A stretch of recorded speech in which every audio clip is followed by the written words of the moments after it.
ٹھیک. اسی طرح جو ہے عبدالرحمن ابن عوف رضی اللہ عنہ فرماتے ہیں سجدہ سہو کے تعلق سے جو بات آتی ہے، اور یہ صحیح مسلم کی روایت ہے، آپ نے فرمایا اور کہا کہ اللہ کے رسول صلی اللہ علیہ وسلم نے عصر کی نماز پڑھائی اور 3 رکعت پڑھائی. آپ صلی اللہ علیہ وسلم نماز کے لیے کھڑے 3 رکعت پڑھائی اور اس کے بعد سلام پھیر دیا، پھر اپنے گھر میں داخل ہو گئے. آپ صلی اللہ علیہ وسلم 3 رکعت نماز پڑھائی، سلام پھیرا اور گھر میں داخل ہو گئے. ٹھیک. اس کے بعد صحابہ پہنچے اور کہا اللہ کے رسول کیا نماز میں کچھ کمی ہو گئی ہے؟ کیا بات ہے؟ تو کہا آپ نے آج جو ہے 3 رکعت ہی نماز پڑھائی. تو کہا میں نے 3 پڑھائی.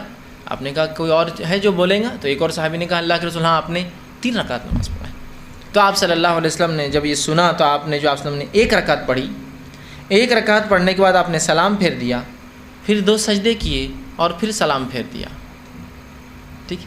اب یہ دوسرا طریقہ آ رہا ہے. وہ پہلی روایت جو میں نے جمع کی تھی وہ پہلے طریقے کے بارے میں تھی، وہ نماز کے اندر کا ہے، یہ نماز کے باہر کا ہے. اس لیے میں نے کہا سلام سے پہلے اور سلام کے بعد.